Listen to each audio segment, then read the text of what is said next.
जालोर से खबर है, सहायक अधिकारी जसराम मीणा और कोऑपरेटिव बैंक के एमडी एसीबी की यहाँ पे सर्च कार्यवाही हुई है। कोऑपरेटिव बैंक के तत्कालीन एमडी के मीणा और सहायक अधिकारी जसराम मीणा के खिलाफ एसीबी में मुकदमा दर्ज हुआ है। कोऑपरेटिव बैंक के कुछ कर्मचारियों को नियमितता करने के एवज में ऑनलाइन रिश्वत लेने के गंभीर आरोप यहां पर लगाए गए हैं। तत्कालीन एमडी के मीणा में जसराम मीणा के खिलाफ मामला दर्ज कराया है। जालोर एसीबी ने धारा 7 में से दर्ज किया है ये पूरा मामला।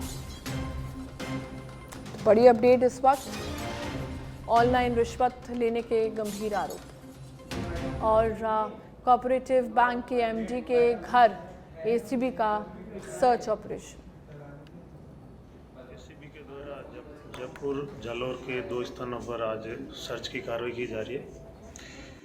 दिनांक 12 तारीख को एक मुकदमा नंबर 58 है, वो एसीबी के द्वारा जालोर एसीबी के द्वारा गोपनीय सूचना के आधार पर दर्ज किया गया था, जिसके अंतर्गत जनवरी माह के अंदर पत्रिका की एक न्यूज़ थी कि जो जालोर कोऑपरेटिव बैंक है, केंद्रीय सहकारी बैंक, उसके अंदर जो एमडी के मीणा और उनके सहायक श्री जसराम और प्रवीण कुमार के द्वारा लगभग 100 व्यवस्थापकों के नियमितीकरण के नाम पर उनसे लाखों रुपए की रिश्वत की राशि ली है, जिसका ऑनलाइन ट्रांजैक्शन है वो इनके खातों में पाया गया था, जिसके आधार पर एसीबी में सत्यापन के बाद में मुकदमा दर्ज किया गया था। और मुकदमा दर्ज होने के बाद में धारा 7 और धारा 7A, धारा 8, धारा 11 के अंतर्गत मुकदमा दर्ज करने के बाद में आज जोधपुर सिरोही एसीबी के द्वारा और जालोर एसीबी के द्वारा और जयपुर एसीबी की संयुक्त टीमों के द्वारा 3 जगह पर सर्च की कार्रवाई की जा रही है, जिसके अंदर कई तरह के गोपनीय दस्तावेज प्राप्त हुए, जिनकी आगे जांच करने के बाद ही खुलासा हो।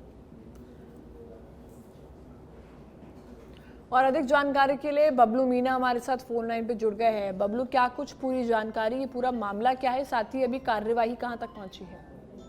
बिल्कुल सोनल, बताना चाहूंगा जिस तरीके से एसीबी की एक संयुक्त कार्रवाई हुई है, जो कोऑपरेटिव बैंक के जो मुख्य प्रबंधक थे के मीणा, तत्कालीन मुख्य प्रबंधक थे, उनके खिलाफ एक आरोप लगा कि जो नियमित कर्मचारी नहीं थे, जिनको नियमित करने के लिए 2 साल का जो पीरियड होता है उसको नियमित करने के लिए कुछ पैसे उन्होंने जसराम मीणा और उनके खाते में ट्रांजैक्शन किया है। वो जसराम मीणा ने वो पैसा सीधा मुख्य प्रबंधक को खाते से ट्रांसफर किया। तो ऐसे में कहीं कहीं बड़ा सवाल होता है कि एसीबी में ये मामला दर्ज हुआ है, धारा 7 के तहत में मुकदमा दर्ज है और उसकी जांच कर रही है। और उसी जांच के दौरान एक सर्च वारंट एसीबी ने जारी किया है और लगातार कंटिन्यू के मीणा के घर पे जयपुर में सर्च अभियान चल रहा है, जसराम मीणा के घर पे सर्च अभियान चल रहा है। और ऐसे ही कई जो कोऑपरेटिव बैंक के जो सोसाइटी के जो व्यवस्थापक हैं, उनके घर पर भी कई लोगों के घर पे सर्च अभियान चल रहा है। जी ठीक है, आपका शुक्रिया बबलू जानकारी के लिए।